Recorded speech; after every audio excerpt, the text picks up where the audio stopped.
안녕하십니까. 기초인문과정 물권법 할 시간입니다. 물권법은 전체적으로 14문제가 출제가 된다고 그랬죠. 그중에서 이제 물권법 총론 부분에서는 3문제 내지 4문제가 출제가 되는데, 그 중에서 이 물권의 일반적 효력이라는 부분에 가면 물권적 청구권이라는 놈이 나옵니다. 그거 아주 중요하고요. 그다음에 물권의 변동이라고 해서 우리가 이제 민법 총칙에서 권리 변동이라는 걸 봤죠. 권리 변동은 권리의 취득 변경 소멸을 말하죠. 그 중에서 물권만 딱 떼서 물권의 취득 변경 소멸이 따로 여기 나옵니다. 그 물권의 취득 변경 소멸 중에서 특히 부동산 물권, 우리가 부동산이 토지하고 건물이죠. 대표적인 게 토지 소유권, 건물 소유권 같은 것들인데, 그런 것들이 변동이 되려면, 즉 부동산 토지 소유권이나 건물 소유권 따위를 취득하거나 그게 변경이 되거나 소멸하려면 어떠한 원인에 의해서 그렇게 되는가? 어떻게 부동산 물권 변동과 관련된 것들, 이게 이제 거의 총론에서 핵심적인 내용이 됩니다.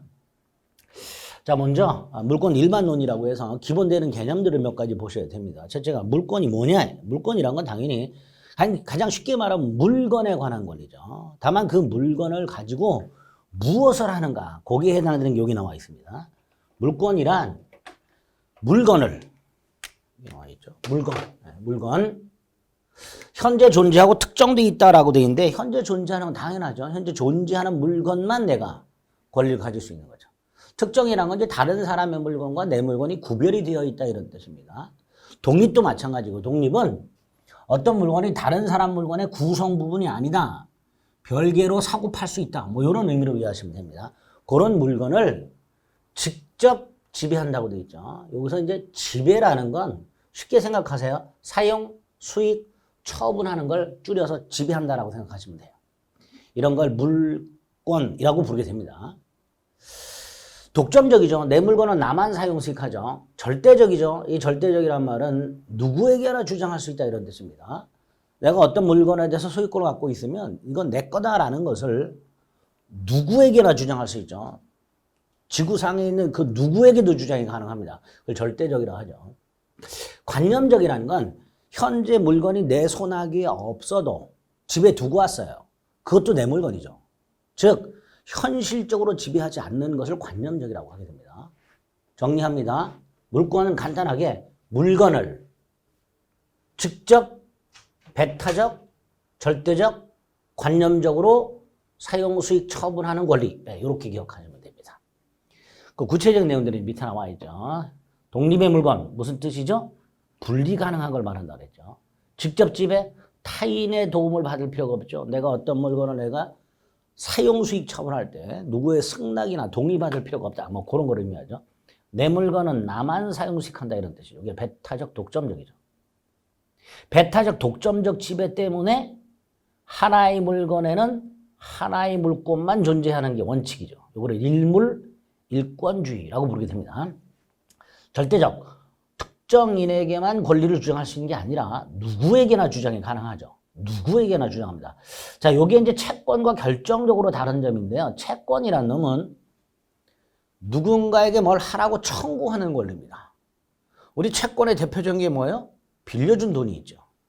돈을 빌려준 사람을 채권자라고 하고요. 돈을 빌린 사람을 채무자라고 하죠. 자, 돈 갚을 날짜가 되면 채권자는 채무자한테 뭐라고 얘기합니까? 돈 내놔.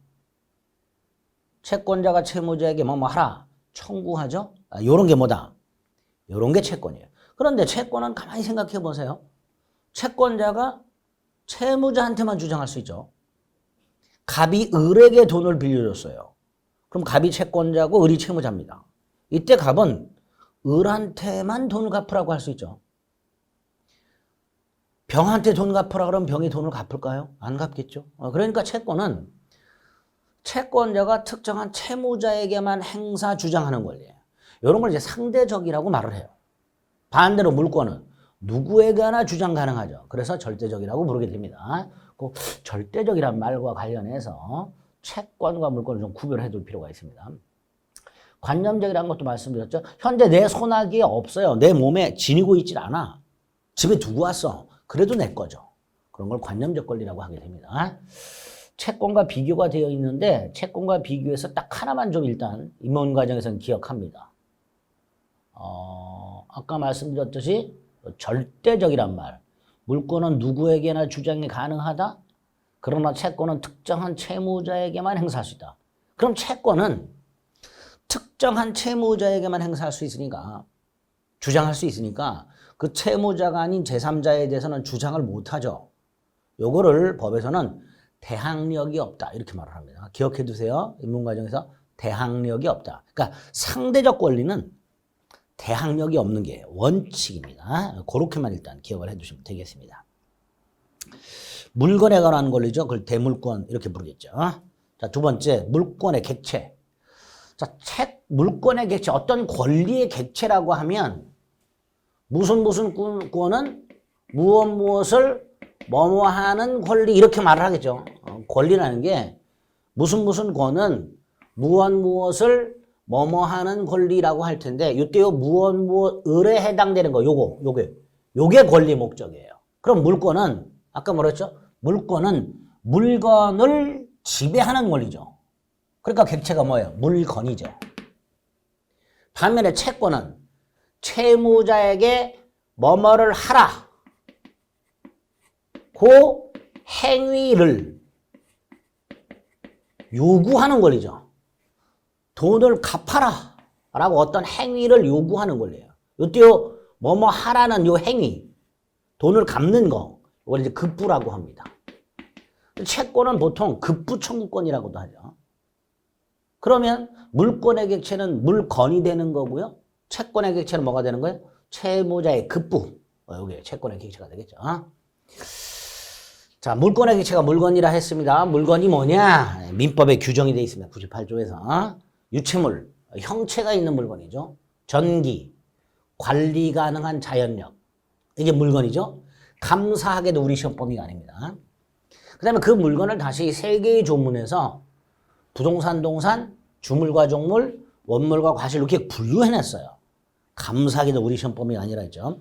그래서 우리가 물권을 공부하기 위해서 기억해야 될 건 부동산하고 동산입니다. 요것만. 부동산은 99조 1항에서 토지와 그 정착물을 부동산이다. 부동산 이외의 물건은 동산이다. 이렇게 되죠. 이 정착물이란 게 뭐예요? 땅에 단단히 고정되어 있는 물건이죠. 이 정착물 중에서 건물이 있고요. 건물이 아닌 건물 이외의 정착물이 있습니다. 예를 들어서 나무 같은 것들 이렇게. 그래서 토지의 정착물은 둘로 나눈다. 건물과 건물 이외의 정착물로. 그 중에 건물만은 토지와는 별도의 부동산. 반면에 건물 이외의 정착물은 원칙적으로 토지의 일부 이렇게 됩니다. 일단 이 정도만 기억을 해달라. 토지 및 그 정착물은 부동산이다. 정착물 중에서 건물만은 별도의 부동산이다. 건물 이외의 정착물은 원칙적으로 토지 일부다. 이렇게 되겠죠. 그 다음에 이 과실과 관련해서 101조 2항에 보면 물건 사용대가, 이걸 법정과실하죠. 대표 중에 뭐가 있을까요? 물건 사용대가. 차임이 있죠. 우리가 흔히 말하는 월세, 렌트비, 이런 것들이 전형적인 법정과실이 됩니다. 그 정도 개념만 기억하시면 됩니다. 그 정도 개념만. 뭐 정리되어 있는 거 자만 때 읽어보시면 되고요. 자, 일단 물권의 객체는 물건이고 물건에 부동산과 동산이 있다. 부동산은 토지와 건물을 말한다. 딱 거기까지만 머리에 넣는 거 인문과정에서. 그리고 개념 하나 잡습니다. 일물일권주의라고. 아까 물권은 독점적이고 배타적 권리라고 했죠. 즉 내 물건은 나만 사용식할 수 있죠. 그 전제가 되는 게 일물일권주의예요. 하나의 물건에는 물건이 하나만 있어야 독점적으로 그 물건을 사용수익, 처분, 즉 지배할 수 있겠죠. 이걸 일물일권주의라 합니다.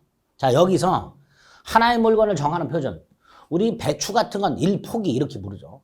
신발 같은 건 신발 한 켤레 이렇게 되죠. 옷은 한 벌. 양말도 켤레라고 하죠. 이런 게 하나의 물건의 단위가 되는 거죠. 분필, 연필 같은 거 한 자루 이렇게.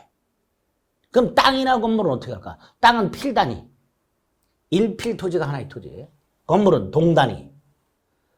제가 이거 말씀드리기 전에 예전에 이렇게 학원에서 강의할 때 건물은 뭘로 판단할까 했더니 채 단위로 판단한다. 한 채, 두 채 이렇게. 건물 한 채, 두 채 아니고요. 동 단위로 판단합니다. 토지는 필단위, 건물은 동단위. 그런데 토지는 공간정보의 구축 및 관리 등에 관한 법률, 옛날에 지적법이라고 불렀던 거예요. 여기서 측량을 해서 지적장부를 만들죠. 그중에 지적도가 있어요. 거기에 보면 필지마다 구획을 해놨어요. 한 필지마다. 그게 토지의 단위다라고 생각하시면 돼요. 자, 어쨌든 이렇게 일몰일 정하는 표준을 확인한 다음에 구체적으로 일몰일권조의 내용을 봅니다. 일몰일권조의 내용은 하나의 물건 전체, 하나의 물건이 있어야 되니까 하나의 물건 일부에 독립한 물건이 성립할 수가 없고 또 여러 개의 물건이 있다. 물건이 만약에 5개가 있다. 그럼 물건이 각각 하나씩이니까 5개가 있어야 되잖아요. 그러니까 여러 개의 물건에 하나의 물건이 성립할 수가 없고 세 번째 하나의 물건에 서로 양립할 수 없는 2개 이상의 물건이 성립할 수가 없죠. 문제가 요 예외죠. 예외가 조금 어려운데 예외 하나만 이해를 해보겠습니다. 예외 다 지금 볼 필요 없고요. 자, 동그라미 2번에 보면 일필토지 일부라고 돼 있죠. 일필토지 일부에 지상권, 지역권, 전세권이 가능하다 이렇게 돼 있습니다. 자, 이건 잘 납득이 안 될 거예요. 아직 지상권, 지역권, 전세권이 뭔지 모르니까 그러면 조금 이해하기 쉬운 거 건물로 가보겠습니다.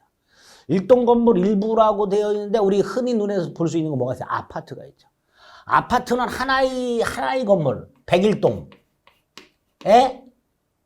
101호 소유권 따로 있죠. 102호 소유권 따로 있죠. 이렇게 하나의 건물에 소유권이 여러 개가 있는 건물을 집합건물이라고 부르고 집합건물의 각 독점하여 소유하고 사용하는 부분을 전유 부분이라고 하며 이 전유 부분에 구분 소유권이 성립하게 됩니다. 그럼 101동에 예를 들어서 전유 부분이 20개가 있다. 그럼 소유권이 몇 개가 있는 거야? 20개가 있죠. 일몰일권제 예외가 될 수 있는 거죠. 이렇게 물권의 배타성, 독점성 때문에 일몰일권주의라는 게 나오는데 두 번째, 토지는 필단위로 건물은 동단위로 판단하니까 일필토지의 하나의 권리, 일동 건물에 하나의 권리가 있어야 된다. 그런데 예외가 있더라. 그 예외를 이제 기본 과정에서 조금 구체적으로 봐주셔야 되고요. 오늘은 예를 하나만 기억해 봅니다. 일동 건물 일부에 수개의 소유권이 있는 경우가 있더라. 그런 건물을 집합 건물이라 한다. 그 소유권을 구분 소유권이라 한다. 딱 그 정도까지만 기억하시는 거예요. 세 번째 물권의 종류라고 해서 물권 법정주의라는 게 있습니다. 물권은요. 우리 이렇게 생각해 보시면 돼요.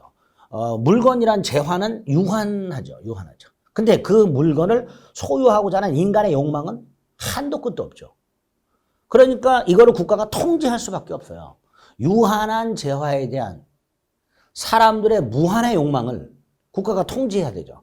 그래서 물권을 통제합니다. 어떻게? 종류를 함부로 만들어내지 못하도록 해서 국가가 통제합니다.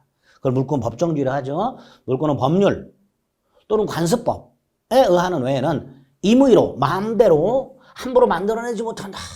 이거를 물권 법정주의를 합니다. 자, 여기서 관습법이 뭐냐? 우리 복잡하게 생각하지 말고요. 대법원이 인정하는 거 생각하세요. 대법원. 어차피 관습법이다 아니다는 대법원이 인정하게 됩니다. 그래서 구체적으로 185조는 물권은 법이나 대법원이 인정하는 거 외에는 인정되지 않는다. 이걸 물권 법정주의를 한다. 이렇게 얘기합니다. 여기서 이 법률은 국회 재정법만을 말한다. 관습법은 대법원이 인정하는 것만을 말한다. 딱 요렇게만. 아, 물권은 함부로 만들어내지 못하는구나. 딱 요 정도 물권 법정주의 개념을 잡으시고 구체적 내용인데 쭉쭉 넘어가서 요걸 기억합니다. 민법상 물권이 8종류가 있어요. 이렇게 점유권, 소유권, 지상권, 지역권, 전세권, 유치권, 실권, 저당권 이렇게 물권이라는 민법에서 만든 법에서 만들어 놓은 물권이 8종류가 있는데 그중에 요 질권은 우리 시험 범위가 아닙니다. 총 7개가 우리 시험 범위고요. 그 다음에 대법원이 인정하고 있는 게 있습니다. 분묘기지권이라는 게 있고요. 양도담보권이라는 게 있고요. 관습법상 법정상권이라는 게 있고요. 경작권이라는 게 있는데 이 경작권은 신경 안 써도 됩니다. 이 분묘기지권하고요. 관습법상 법정상권은 여기 지상권 가면 나옵니다. 특수지상권이라고. 이제 거기 가서 개념을 좀 볼 거예요. 양도담보권만 입문 과정에서 개념을 생각해 봐요. 양도담보권이 이러는 거예요. 내가 돼지를 100마리 기르고 있어요. 양돈장에. 근데 돈이 필요해요. 근데 신용으로는 돈을 안 빌려주고 담보를 요구합니다. 채권자가. 자, 이때 부동산이 있으면은 그걸 담보로 제공하면 되는데 없어. 요걸 담보로 제공해. 이걸 채권자한테 맡긴다 이런 뜻이에요. 담보로 제공한다는 건. 채권자는 못 믿으니까 채무자가 돈을 못 갚으면 뭔가 이렇게 잡고 있던 거 가지고 그걸 팔아가지고 채권을 해줘야 될 거 아니에요. 그러니까 채권자가 야, 너 뭐 물건 내놔 이렇게. 우리 전당포 같은 경우도 어때요? 물건 갖다 맡기고 돈 빌리잖아요. 그렇게 갑이 기르던 돼지 100마리를 을에게 맡기고 돈을 빌리게 된다. 이렇게 돈을 빌리면서 맡기는 걸 담보라고 한다. 이렇게 생각하시면 돼요. 돈을 빌리면서 맡기는 거. 채무자가 돈을 빌리면서 채권자한테 물건을 갖다 맡기는 걸 담보라고 하는데 전당포 같은 경우는 어때요? 다이아몬드 반지 같은 거, 밍크코트 같은 걸 전당포에 갖다 맡기고 그리고 돈을 빌리죠. 그런데 이 돼지 100마리는 다이아몬드 반지나 밍크코트처럼 전당포에다 갖다 맡기고 돈을 빌릴 수는 없죠. 갑이 그대로 돼지를 기르면서 돈을 빌려야 돼요. 그래서 갑과 을 사이는 이렇게 약속을 합니다. 갑이 을로부터 돈을 빌리면서 1000만 원을 빌리면서 만에 하나 내가 돈을 갚지 못하면 돼지 100마리 소유권을 넘겨주겠다라고 약속을 해요. 돼지 100마리 내가 기르고 있는 돼지 100마리 소유권을 넘겨주겠다라고 약속을 합니다. 계약서를 그렇게 쓰는 거예요. 그렇게 되면 을은 나중에 갑이 돈을 갚지 않으면 갚으면 괜찮은데 안 갚으면 돼지 100마리 소유권을 취득할 수 있게 됩니다. 자, 이렇게 채권자가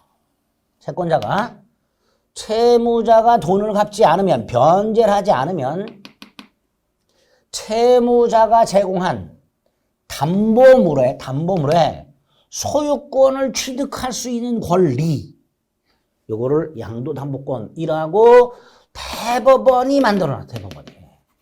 관습법상 물권이죠. 그래서 계약서상으로는 돈을 못 갚으면 소유권을 넘겨주는 것처럼 돼 있단 말이죠. 이런 제도를 양도담보라고, 그때 채권자의 권리를 양도담보권이라 하며, 돼지는 동산이죠. 앞에 동산을 붙여서 동산양도담보권 이렇게 부르게 됩니다. 자, 물권의 종류가 딱 요 정도만 일단 확인하시고요. 인정되지 않는 건 쳐다보지 않습니다. 그리고 물권의 일반적 효력, 여기가 중요하다 그랬죠. 물권의 일반적 효력이란 건 물권이 공통적으로 가지고 있는 권리, 효력을 말하게 됩니다. 자, 그 중에서 우선적 효력이라는 게 있는데, 우선적 효력은 하나의 물건에 여러 개의 권리가 존재하는데, 아까 일물 일권주의가 있었죠. 그러니까 하나만 인정돼야 되죠. 그거를 우선적 효력이라 합니다. 땅이 하나 있는데 갑도 소유권을 주장하고 있고 을도 소유권을 주장하고 있을 때 둘 다 인정해 줄 수는 없죠. 하나만 인정해야 되죠. 예를 들어서 갑의 소유권을 인정해주고 을의 소유권을 부정합니다. 그럼 뭐라고 얘기하죠? 갑의 소유권이 을의 소유권에 우선한다. 이렇게 말을 하죠. 그게 우선적 효력이고요. 그 기준 중에 요거 하나만 일단 기억해요. 물권과 물권이 충돌할 때는 먼저 성립한 물권이 우선한다라고 하는데, 이 성립을 뭘 가지고 판단할 것인가? 특히 부동산 물권은 등기 먼저 한 자가 우선한다. 등기를 먼저 우리가 보통 등기를 친다고 하죠. 등기 먼저 한 자가 우선하게 됩니다. 반면에 물권하고 채권이 충돌할 때는, 아까 물권은 절대적인 권리라 그랬죠. 누구에게나 주장 가능하다 그랬죠. 반면에 채권은 특정인에게만 주장할 수 있다 그랬죠. 그래서 물권과 채권이 충돌할 때는 물권이 우선하는 게 원칙입니다. 예를 들어서요, 갑소유 건물이 있어요. 그걸 을에게 임대를 합니다. 월세를 받고 임대라고 합니다. 얘는 임차인이 되고요. 얘는 임차권이라는 권리를 갖게 돼요. 근데 이 임차권은요, 임대인이라는 사람한테 건물 사용을 청구하는 권리예요. 야, 내가 너하고 계약을 했고 다달이 월세를 얼마를 주기로 했으니까 약속한 대로 내가 네 건물을 사용하게 해달라. 청구하는 권리여서 채권입니다. 따라서 을은 임차권을 갑에게만 주장할 수 있어요. 갑에게만. 근데 이 상태에서 갑이요, 건물을 팔아요. 그래서 병이 건물 소유권을 만약에 취득한다. 근데 이 소유권은 건물이라는 물건에 대한 물권이고 누구에게나 주장이 가능해요. 자, 을의 임차권은 갑에게만 주장할 수 있지만 병의 소유권은 누구에게나 주장할 수 있다. 그래서 병이 을에게 주장을 합니다. 뭐라고? 내 집에서 나가달라 이렇게 주장을 한단 말이죠. 이게 잘 안 되네요. 이렇게 나가달라 주장합니다. 주장할 수 있냐? 있다. 그런데 을은 각과 이 계약에 기초한 임차권 주장할 수 있냐? 못한다. 을의 임차권은 갑에게만 주장할 수 있는 거리다. 결국 병의 주장만 받아들이게 되는 거야. 그러니까 물권은 채권에 우선하게 된다 이렇게 되죠. 이거를 매매는 임대차를 깨뜨린다 이렇게 말을 하기도 합니다. 매매는 임대차를 깨뜨린다. 그래서 물권의 우선적 효력과 관련해서 물권과 물권이 충돌할 때 특히 부동산 물권에 충돌할 때 대원칙 등기 먼저 한 자가 우선한다는 개념과 물권과 채권이 충돌할 때 대원칙 물권이 우선한다. 이 두 가지를 입문 과정에서 기억하시고 이 예를 머릿속에 잘 넣어두셔야 됩니다. 저기 주택임대차보호법까지 가서 계속 써먹게 됩니다. 이거는 임차권은 채권, 소유권은 물권, 원칙적으로 소유권이 우선. 임차권은 특정한 임대인에게만 주장할 수 있다. 그걸 뭐라 한다? 대항력이 없다. 이렇게 얘기하게 된다는 거. 그 개념을 잘 입문 과정에서 잡아주시기 바랍니다. 그 다음에 이제 물권적 청구권이라는 게 나와요. 이것도 오늘 이제 개념을 잡습니다. 간단한 거예요. 갑이 예를 들어서 돈 주고 노트북을 사가지고 샀으니까 이제 소유하겠죠. 그리고 이걸 이제 도서관 가서 강의 듣기 위해서 현재 사용하고 있습니다. 그걸 점유라고 합니다. 현실적으로 사용하는 걸 이제 점유라고 하는데, 요렇게 하고 있었는데 화장실 갔다 왔더니 을이 훔쳐갔어요. 그러면 을은 노트북 소유권에 기초해서 이 노트북을 사용하기도 하고 수익하기도 하고 처분도 할 수 있는데 을이 훔쳐감으로써 갑이 더 이상 사용을 못하죠. 이런 걸 물권이 침해된다라고 말을 해요. 자, 이 상태에서 갑이 노트북을 찾으러 돌아다닙니다. 을을 만났어요. 자, 이때 갑 자신의 노트북을 훔쳐가지고 가지고 있는 이렇게 손에 가지고 있는 을한테 쫓아가서 을을 두드려 패고 노트북을 되찾아올 수 있느냐? 안 됩니다. 두드려 패서 되찾아오는 거 이거 안 됩니다. 그래서 갑은 을에게 노트북을 돌려달라고 청구하게 됩니다. 힘으로 두드려 패서 찾아올 수가 없어요. 그걸 물권적 청구에 하는 거예요. 갑이 을에게 노트북을 돌려달라. 을이 갑에게 너는 뭐냐? 나는 노트북 소유자다. 요 소유권이라는 물권의 기초에서 물권이 침해당하고 있을 때 그거를 청구, 반환 등을 청구함으로써 물권의 내용을 회복하는 이런 권리를 물권적 청구권이란다. 이렇게 기억을 해두시면 돼요. 개념은 뭐 이렇게 절대성이 있으므로 누구에게나 주장할 수 있고 따라서 누구에 의해서도 침해될 수 있다. 이때 물권의 내용 실현을 확보하기 위해서 물권을 침해하는 사람이 누군가와 상관없이 회복하는 권리가 필요하게 된다. 이걸 물권적 청구권이란다. 이렇게 되죠. 그래서 물권의 내용 실현이 침해당하거나 그걸 당할 염려가 있을 때 현재 물권자가 현재 침해자 또는 침해할 염려가 있는 자를 상대로 침해 제거가 두 가지예요. 반환 청구, 방해 제거 청구. 그 방해 예방을 청구할 수 있는 권리. 그래서 세 종류가 있습니다. 반환 청구권, 방해 제거 청구권, 방해 예방 청구권이 있고요. 이 세 가지 권리를 우리 민법은 점유권에 규정하고 있고 204조, 205조, 206조 소유권에 규정을 두고 있습니다. 즉 두 군데 규정을 두고 있어요. 그러면 아까 물권이 총 8개가 있다 그랬는데 그중에 2개, 점유권과 소유권에만 규정이 있으니까 나머지 6개는 규정이 없을 거 아니에요. 그럼 나머지 6개, 예컨대 지상권 침해당하면 어떻게 되냐 말이죠. 따로 규정이 없어. 그래서 나머지 것들은 소유권에 기초한 물권적 청구권을 준용하도록 하고 있습니다. 이때 준용이란 건 법에서 제 몇 조를 준용한다라고 규정함으로써 쉽게 말하면 빌려 쓴다라는 갖다 쓴다는 뜻이에요. 그래서 100조에서 뭐 시험 조문이 그렇게 되어 있지 않지만 예를 들어서 100조, 민법 100조가 있다. 여기에서 90조를 준용한다 그러면 90조에 있는 규정을 100조에 적용해라 이런 뜻이에요. 그걸 준용한다라고 법에서는 표현합니다. 어쨌든 지상권 등 점유권과 소유권 이외의 권리들은 따로 규정을 두고 있진 않고요. 소유권에 있는 물권정신권 213조와 14조를 지상권 등에 준용, 즉 적용하도록 하는 이런 구조를 갖고 있습니다. 딱 그렇게만 기억을 물권정신권 해두시면 됩니다. 자, 중요한 게 물권의 변동이라고 그랬죠. 물권의 변동은 물권이 누군가가 취득하거나 변경되거나 소멸하는 물권의 득실 변경을 말하죠. 그게 물권의 변동이죠. 그죠? 그 변동의 모습은 우리가 민법 총칙에서 이미 취득 변경 소멸이라는 게 있었죠. 그 원인도 두 개를 봤죠. 법률 행위. 행위자가 원한 대로. 법률 규정. 행위자가 원하든 원하지 않든 법률 규정에서 이렇게 물권 변동은 원인에 따라 두 가지. 내용에 따라 세 가지 형태가 있게 되죠. 그리고 객체가 부동산 물권 변동이고 동산 물권 변동이죠. 이걸 합쳐서 물권 변동은 이런 식으로 구별이 됩니다. 자, 요게 머릿속에 딱 틀이 잡혀 있어야 돼요. 입문 과정에서는 법률 행위에 의한 부동산 물권 변동과 동산 물권 변동, 법률 규정에 의한 부동산 물권 변동과 동산 물권 변동 이렇게 나눠서 법률 행위, 매매 계약 등을 생각하시면 돼요. 자, 매매 계약 등을 통해서 부동산에 관한 소유권을 취득하려면 어떻게 하라고 돼 있어요? 등기하라고 돼 있죠. 그러니까 내가 부동산을 땅을 돈 주고 샀어요. 돈을 다 줬어요.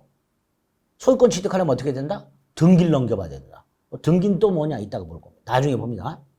등기는 간단하게 부동산에 대한 권리가 누구에게 있는가를 공적 장부에 기록해 놓은 걸 등기라고 합니다. 그래서 등기소 가서 등기부를 떼보면 무슨 부동산에 대한 등기부라는 게 마련이 되어 있고 거기에 소유권자가 누구 이렇게 기록이 되어 있어요. 그게 등기예요. 그걸 넘겨받아야지만 소유권을 취득하는 거예요. 반면에 법률 규정은 상속 생각하시면 되는데요. 상속 등의 경우에는 등기 없이 권리를 취득하게 됩니다. 요 예외는 생각하지 마시고요. 등기해야 처벌할 수 있다는 생각하지 마시고 입문 과정에서 딱 두 가지만 기억하는 거예요. 부동산 물권 변동과 관련해서 매매 등을 통한 경우에 소유권 취득하려면 반드시 등기를 해라. 상속 등을 통해서 소유권을 취득하는 건 등기가 필요 없다. 딱 이렇게 두 가지 형태가 있더라. 동사는 신경 쓰지 마시고요. 부동산 물권 변동만 딱 머릿속에 세팅을 해주세요. 그렇게 물권이 변동되는 걸 외부에 알리는 것을 공시라고 합니다. 공시. 우리 책 같은 거 사면 겉에다 이름 쓰잖아요. 이름 왜 써요? 이 책은 내 거다라는 걸 알리는 거죠. 그런 게 공시예요.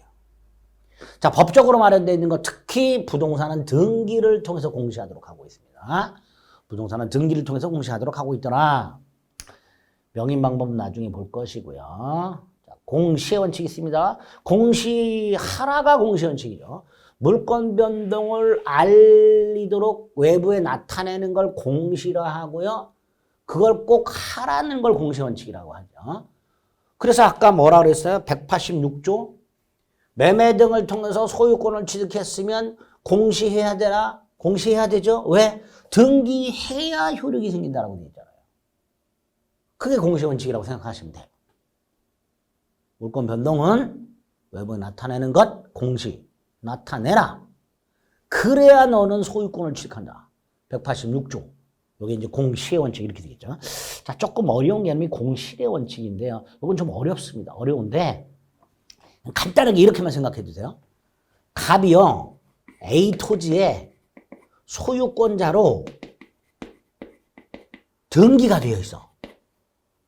자, 현재 갑이 을하고 이 땅에 대해서 매매 계약을 하려고 교섭 중입니다. 그러면 을의 입장에서는요. 이 A 토지 소유자가 누군지를 확인해야 되잖아요. 갑이 그냥 와가지고 내가 이 땅 소유자야 그럼 그냥 믿나요? 아니지. 을은 뭘 떼어봐요? 등기부를 떼어볼 거예요. A 토지 등기부를 열람을 해보면 거기에 소유권자가 갑으로 딱 등기가 돼 있단 말이에요. 그러면 을은 아 갑이 소유권자 맞구나라고 신뢰할 거예요. 자, 여기서 문제가 생깁니다. 자, 갑이 A 토지의 소유권자로 등기가 돼 있습니다. 그럼 갑이 소유권자겠죠, 그죠? 그런데 100%는 아닙니다. 얘가 소유권자일 가능성이 99.9%쯤 돼요. 근데 100%는 아니에요. 특히 우리나라는요. 남의 이름으로 등기해 놓는 경우가 굉장히 많죠. 남편 부동산을 부인 이름으로, 남편 부동산을 형제 자매 이름으로, 내 부동산을 친구의 이름으로. 이런 경우 굉장히 많습니다. 따라서 갑이 A 토지에 대해서 소유권자로 등기가 되어 있을 때 99.9% 갑이 소유자이기는 하지만 아닌 경우가 있을 수 있더라. 이런 경우. 그럼 이 등기는 무효예요. 다시 말해서 갑은 소유권자가 아니에요. 이런 경우가 있을 수 있단 말이죠. 극히 드물기는 하지만 이런 경우가 있을 수 있는데 이런 경우라 하더라도 얘는 그 사실을 모르잖아요. 그러니까 철석같이 갑을 소유자라고 역시 믿을 수밖에 없게 됩니다. 이걸 공신이라 하고요. 그리고 을이 갑하고 거래해요. 그럼 을은 소유권을 취득했다라고 생각하고 있겠죠. 여기서 문제가 생겨요. 갑이 소유자라면 상관이 없지만 소유자가 아니라면 을은 소유권을 취득하지 못하게 됩니다. 이런 문제가 생겨요. 그래서 안 되겠다. 등기 등을 믿은 사람은 권리를 취득한다. 이걸 공신의 원칙이라고 합니다. 그런데 우리나라에서는 특히 부동산 물권에서는 공신 원칙을 인정하지 않고 있다. 이걸 기억하셔야 돼요. 자, 부동산에서 공신 원칙을 인정하지 않고 있다. A 토지 등기부에 갑이 소유자라고 등기돼 있다. 그리고 그 갑하고 을이 거래하고 있다. 을이 등기부를 통해서 갑이 소유권자로 등기된 걸 눈으로 확인했다. 그래서 을은 갑을 소유자라고 믿는다. 철석같이. 그런데 갑이 소유자가 아니더라. 나중에 알고 봤더니 그러면 그 소유권자 갑으로 등기된 건 무효가 되고 따라서 을은 소유권을 취득할 수가 없다. 이 경우 을이 소유권을 취득할 수 있다가 공신의 원칙인데 부동산에는 우리나라에서는 공신의 원칙을 인정하지 않으니까 결과적으로 아무리 등기를 믿고 거래했다 하더라도 그 등기가 무효라면 그 거래한 사람은 권리 취득하지 못하는 게 대원칙입니다. 그래서 우리 민법은 가끔 가다가 얘를 보호하는 특별한 규정을 따로 두고 있어요. 그걸 제3자 보호 규정이라고 부릅니다. 그럴 때 나중에 가서 확인할 겁니다. 공신의 원칙과 공신의 원칙의 개념 확인하시고 특히 공신의 원칙과 관해서 우리나라는 공신의 원칙을 부동산에는 공신의 원칙을 인정하지 않고 있다. 확인하시고.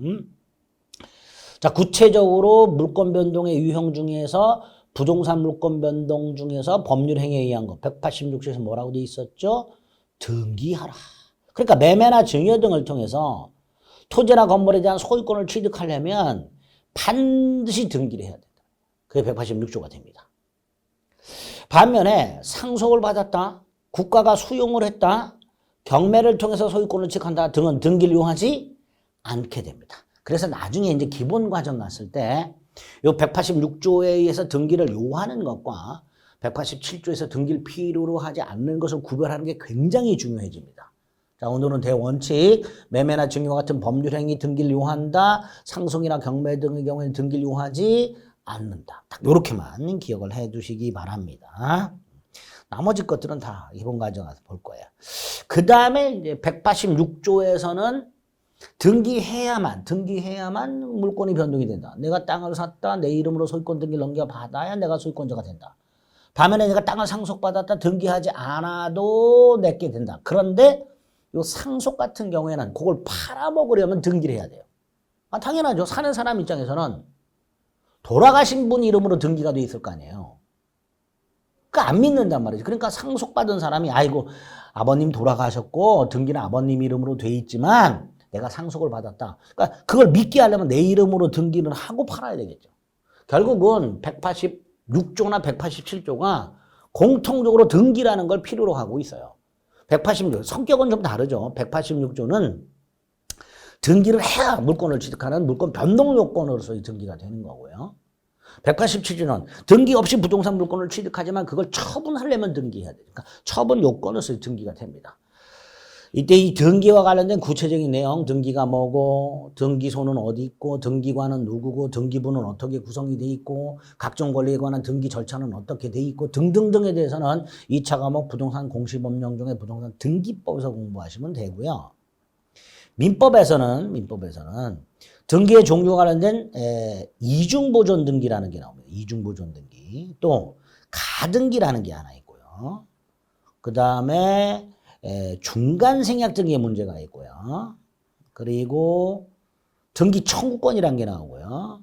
마지막으로 등기의 추정력이라는 게 나옵니다. 이런 것들이 문제가 되는데 구체적인 내용들은 나중에 보고 요거 하나만 좀 생각을 해봅니다. 민법에서 이런 게 왜 문제가 되는가? 우리 중간생략 등기는 민법 총칙에서 단속 규정에서도 한번 봤죠. A 토지가 갑에서 을로, 을에서 병으로 순차 매도가 되었을 때 을은 자기의 이름으로 소유권 이전 등기하면서 취등록세를 내고 그다음에 팔아먹은 다음에 등기를 넘겨주고 양도소득세를 낸다 그랬죠. 그러니까 등기가 이렇게 순차 넘어가야 되죠. 그런데 을이 세금을 떼먹으려고 미등기 전매를 한다 그랬죠. 그리고 마치 갑하고 병이 계약을 한 것처럼 꾸며서 등기를 막바로 이렇게 넘겨준다 그러니까 그 중간에 있는 미등기, 중간자의 미등기 전매와 결합이 돼서 을을 생략한 등기가 이루어져요. 중간생략 등기. 이거를 부동산 등기 특별조치법에서는 금지를 하고 있고요. 위반을 하면 처벌하고 있지만 이 규정이 단속 규정에 불과하기 때문에 처벌이 될 뿐 미등기 전매 행위 및 중간생략 등기 합의는 유효가 된다 이렇게 되죠. 물론 이제 나중에 보면 토지거래 허가구역에서 무효가 됩니다. 자, 여기서 이 중간생략 등기에 관해서 어떻게 우리 판례가 처리하는가 봅니다. 당사자 간의 중간생략 등기 합의가 있었어요. 갑을병 사이에 머리를 맞대고 중간생략 등기 합의가 있었어요. 그러면 우리 대법원은요. 병이요. 갑에게 직접 나에게 등기를 넘겨달라. 이전 등기를 청구할 수 있다라고 해석을 합니다. 그래서 중간생략 등기가 되는 거예요. 갑과 병이 매매한 적은 없죠. 갑과 을이 매매했고 을과 병이 매매했잖아요. 갑과 병은 계약을 한 적이 없어요. 계약을 한 적이 없음에도 불구하고 중간생략 등기 합의가 있기 때문에 병은 갑에게 직접 이전 등기를 청구할 수 있다. 이렇게 얘기하고 있습니다. 그거 하나 기억을 하세요. 그런데 이렇게 중간생략 등기 합의가 있어서 병이 갑에게 직접 이전 등기를 청구할 수 있다 하더라도 을의 갑에 대한 이전 등기 청구권, 갑의 을에 대한 이전 등기 뭐 이게 소멸하진 않아요. 이런 게 이제 조금 어려워집니다. 어쨌든 중간생략 등기와 관련해서는 부동산 등기 특별조치법에서 금지하고 있지만 단속 규정에 불과하다. 따라서 처벌이 될 뿐 미등기 전매 행위 및 중간생략 등기 합의는 유효하다. 두 번째, 당사자 간의 중간생략 등기 합의가 있다면 최종 양수인은 최초 양도인과 계약을 한 적이 없음에도 불구하고 그 중간생략 등기 합의에 근거하여 직접 나에게 등기를 넘겨달라. 이렇게 직접 이전 등기를 청구할 수 있다. 딱 요 정도 기억을 해주시면 돼요. 그래서 등기와 관련된 내용들을 좀 자세히 나중에 보실 수 있게 됩니다. 그러니까 부동산 물권 변동이 중요한 거예요. 그리고 이제 물권의 소멸이란 파트가 나옵니다. 자, 물권의 소멸은 시간을 조금 달리해서 다음 시간에 보도록 하겠습니다. 수고하셨습니다.